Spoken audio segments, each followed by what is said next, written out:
People ask me how to fast for Lent, for spiritual growth, or for discernment. First, we need to know Jesus is against ritualistic fasting. But most information we find out there is ritualistic. They talk about what to eat and what not to eat, when to eat and when not to eat. All these are ritualistic. To avoid ritualistic fasting, we must know its purpose. The purpose of fasting is to listen to God.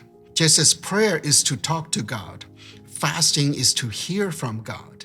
To hear God's voice, we must purge the noises. That's what fasting does. When you fast, you will notice increasing mental clarity. If you abstain from food any way they tell you, but don't get mental clarity, you are doing it wrong.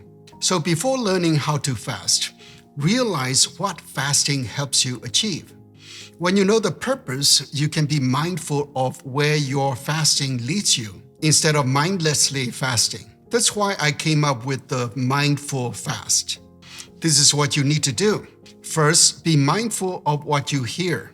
Normally, you hear the noises of the gossip media or comments from people. Second, stop listening with your ears and start listening with your mind. Your mind will notice the noises. Lastly, stop listening with your mind and start listening with your spirit.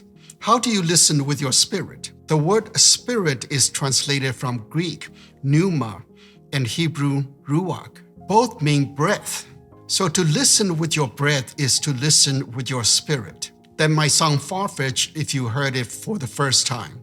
But believe me, I practice fasting and doing research on it for decades. So I'm turning decades into days for you.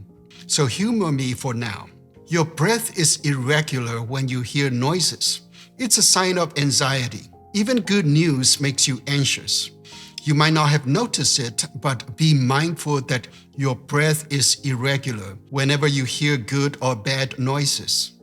When you calm your breath down from an anxious breath to an infant breath, you hear God. As the psalmist says, "Be still and know that I am God." Psalm 46:10. That's what we try to achieve through fasting. Abstaining from food can take you into that stillness and hearing God's voice. It's not necessarily a voice, but you get direction and discernment from God. That requires a mindful fast, not a ritual fast. Let me know if you want to know more about the mindful fast. That's it for now. Please comment and feel free to ask questions. Please share with others so all can benefit from it. Bye now.